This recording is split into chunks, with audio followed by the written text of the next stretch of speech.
May I now request Honorable Prime Minister of India, Shri Narendra Modi, to make his statement. Sir, the floor is yours. Your Excellency. Your Excellency, Prime Minister Kishida, distinguished delegates, good evening. It is a great pleasure for me to extend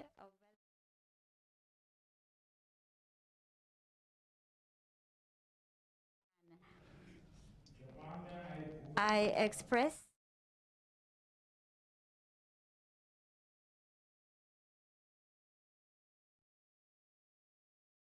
in the earthquake that took place a few days ago.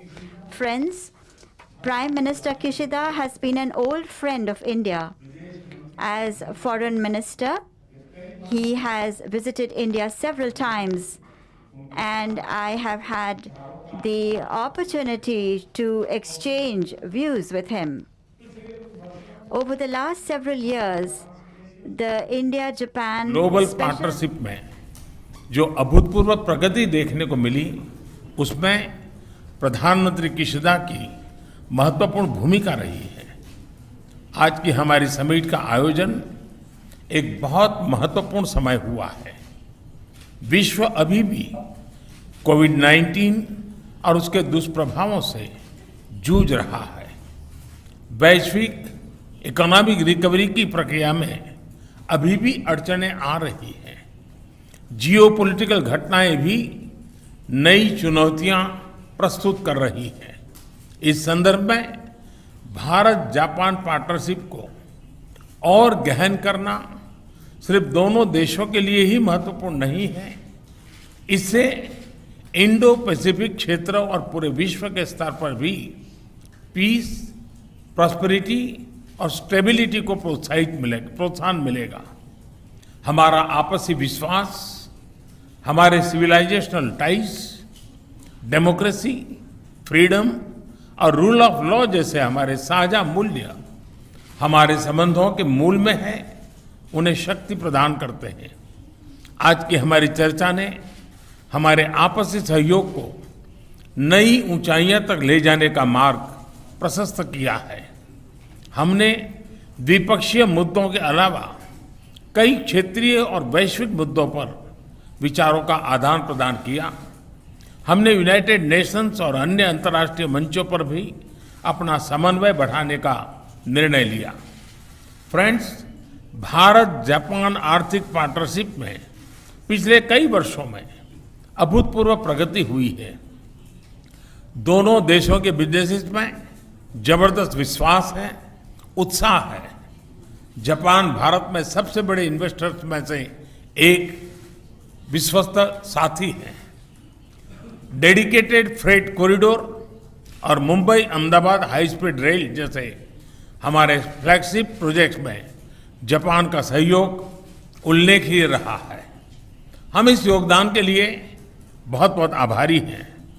Mumbai Ahmedabad high speed rail project में अच्छी प्रगति हो रही है।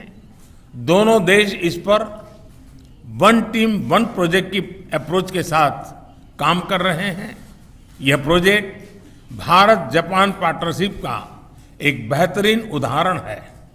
मुझे प्रसन्नता है कि हमने 2014 में निर्धारित 3.5 ट्रिलियन जापानीज येन का इन्वेस्टमेंट टारगेट पार कर लिया गया।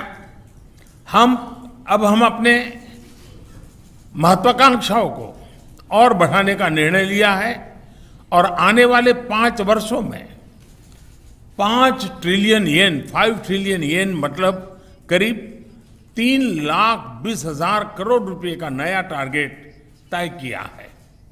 आप सभी जानते हैं कि पिछले कुछ सालों में भारत ने व्यापक आर्थिक रिफॉर्म अपनाए हैं और ईज ऑफ डूइंग बिजनेस में बड़ी छलांग लगाई है। आज Bharat make in India for the world के लिए असीम संभावनाएं प्रस्तुत करता है। इस संदर्भ में जापानीज कंपनीज बहुत समय से एक प्रकार से हमारी ब्रांड एम्बेसडर्स रही है। हमारे बीच टेक्नोलॉजी और इनोवेशन सेक्टर्स में पार्टनरशिप में नए आयाम जुड़ रहे हैं। हम जापानी कंपनीज को भारत में अनुकूल माहौल उपलब्ध कराने के लिए प्रतिबद्ध हैं। आज लॉन्च किया गया India Japan industrial competitiveness partnership road map इसके लिए एक कारगर मैकेनिज्म सिद्ध होगा। जापान के साथ हमारी स्किल्स पार्टनरशिप भी इस दिशा में कारगर भूमिका निभाएगी। फ्रेंड्स, भारत और जापान दोनों ही सिक्योर, ट्रस्टेड, प्रिडिक्टेबल और स्टेबल एनर्जी सप्लाई के महत्व को समझते हैं। ये सस्टेनेबल इकोनॉमिक ग्रोथ के लिए, उस लक्ष्य को पाने और क्लाइमेट चेंज की समस्या से निपटने के लिए बहुत ही अनिवार्य है। हमारी क्लीन एनर्जी पार्टनरशिप इस दिशा में लिया गया एक निर्णायक कदम साबित होगा। कई अन्य महत्वपूर्ण बिंदुओं पर भी आज हमारे बीच सहमति बनी है, घोषणाएं हुई हैं। प्रधानमंत्री किशिदा की यह यात्रा Bharat Japan special strategic and global partnership में नए आयाम जोड़ने में सफल रही है। मैं एक बार फिर प्रधानमंत्री किशिदा और उनके डेलीगेशन का भारत में बहुत बहुत स्वागत करता हूं। धन्यवाद। Thank you, sir.